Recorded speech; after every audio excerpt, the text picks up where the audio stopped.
ശുഭേന്ദു സർക്കാരിന്റെ ബംഗാളിൽ നിന്ന് ശുഭകരമായ മറ്റൊരു വാർത്തയാണ് ഇപ്പോൾ പുറത്തു വരുന്നത്. അതായത് ഈ നുഴഞ്ഞുകയറ്റക്കാരായിട്ട് ബംഗ്ലാദേശികളെ എങ്ങനെയാണ് പുറത്താക്കുന്നത്? ഈ ബംഗ്ലാദേശികൾ തന്നെ തിരികെ ഓട്ടോമാറ്റിക്കായി പോവുകയാണെങ്കിൽ യാതൊരുവിധ പ്രശ്നവുമില്ല. ഇല്ലെങ്കിൽ ഇത് വലിയ ചടങ്ങാണ്. അതായത് നുഴഞ്ഞുകയറ്റക്കാരെ ഡിറ്റക്ട് ചെയ്യുക, ബംഗ്ലാദേശിന് അവരുടെ റിപ്പോർട്ട് കൈമാറുക, അവരുടെ ബംഗ്ലാദേശികളാണെന്ന് ഉറപ്പുവരുത്തുക, അതിനുശേഷം ബംഗ്ലാദേശിലേക്ക് ഇവരെ പറഞ്ഞു വിടുക.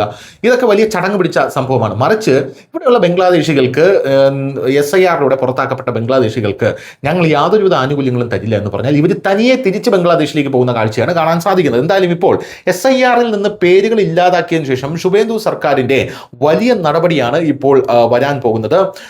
അധിക സാമ്പത്തിക ബാധ്യത കുറയ്ക്കുന്നതിനും സർക്കാർ പദ്ധതികളുടെ ക്രമക്കേടുകൾ തടയുന്നതിനുമായി പശ്ചിമ ബംഗാളിൽ ശുഭേന്ദു സർക്കാർ ഒരു പ്രധാന ക്യാമ്പയിൻ തന്നെ ആരംഭിച്ചിരിക്കുകയാണ്.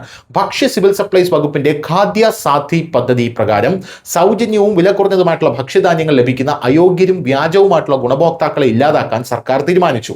ഭക്ഷ്യ സപ്ലൈസ് വകുപ്പ് വ്യാഴാഴ്ച പുറപ്പെടുവിച്ച ഔദ്യോഗിക ഉത്തരവ് പ്രകാരം നിയമങ്ങൾ പ്രകാരം അയോഗ്യരാണെന്ന് കണ്ടെത്തിയ 2026 പ്രത്യേക തീവ്ര അവലോകനത്തിന്റെ ഫലങ്ങളുടെ അടിസ്ഥാനത്തിൽ എല്ലാ റേഷൻ കാർഡുകളിലും അടയാളപ്പെടുത്തുകയും ഇല്ലാതാക്കുകയും ചെയ്തു. അതായത് SIR സമയത്ത് വോട്ടർ പട്ടികയിൽ നിന്ന് പേര് നീക്കം ചെയ്ത 63 ലക്ഷം ആൾക്കാർക്ക് ഇനി റേഷൻ ലഭിക്കുകയില്ല.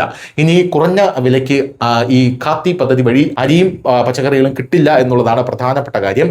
അവരുടെ റേഷൻ കാർഡുകൾ ഉടനടി റദ്ദാക്കുകയും ചെയ്യുമെന്നും ഉത്തരവിൽ വ്യക്തമാക്കിയിട്ടുണ്ട്. എന്നിരുന്നാലും ഇതിൽ മാനുഷികവും നിയമപരമായിട്ടുള്ള ഒരു വശം കൂടി സർക്കാർ ഉൾപ്പെടുത്തിയിട്ടുണ്ട്. വോട്ടർ പട്ടികയിൽ നിന്ന് പേര് നീക്കം ചെയ്യപ്പെട്ട എന്നാൽ പൗരത്വ ഭേദഗതി നിയമപ്രകാരം പൗരത്വത്തിന് അപേക്ഷിച്ച അല്ലെങ്കിൽ ട്രൈബ്യൂണലിൽ അപ്പീൽ നൽകിയ ആളുകളുടെ റേഷൻ കാർഡുകൾ അവരുടെ അപേക്ഷകളിൽ അന്തിമ തീരുമാനമെടുക്കുന്നവരെ സജീവമായി തുടരുമെന്നാണ് ശുഭേന്ദു സർക്കാർ പറഞ്ഞിരിക്കുന്നത്. News desk, news Malayalam.